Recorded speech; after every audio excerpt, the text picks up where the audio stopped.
Philip Hughes of the University of Leicester, he says in describing crucifixion, first, the victim would be in a state of intense trauma, which would often induce cardiac arrest prior to the crucifixion taking place.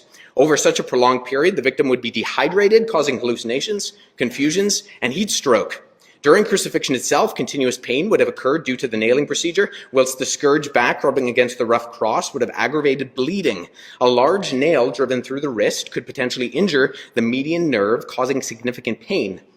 Agonizing cramps in the arms, shoulders, and legs would have been constant, with the victim devoid of the ability to alleviate suffering by movement. Concurrently, the organs would gradually fail. Multi-organ breakdown is considered by some as the main cause of death, whilst others emphasize painful asphyxiation, whereupon respiratory muscles become gradually weakened. Though surely deliberately, quick death may be hindered by the alleviated state of the arms, which encourage circulation, but result in intense pain with every breath. We know a lot about Roman crucifixion. There have been lots of studies that have been done in Roman crucifixion, and they all conclude with the fact that this was engineered to kill people. Not only do we have medical data, we have Jesus' own words.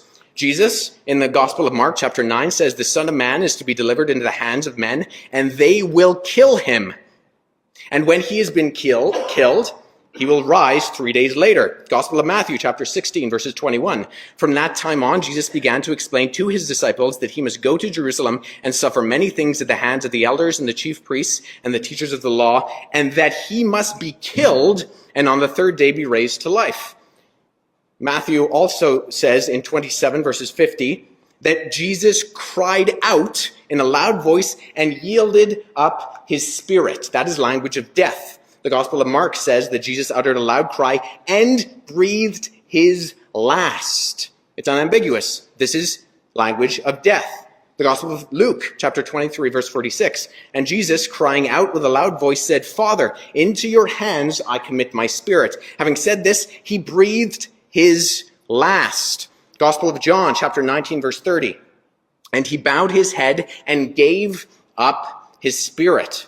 Not only this, but we have post-gospel testimony. In Acts chapter 2, on the day of Pentecost, Peter, one of Jesus' immediate followers, says, you killed the author of life, but God the Father raised him from the dead. We are witnesses of this. Now, either Peter was lying in Acts when he was speaking to the Jews, or Peter didn't know, meaning that Jesus had deceived his closest friends and followers, because all of the unanimous evidence points to his immediate followers proclaiming his death.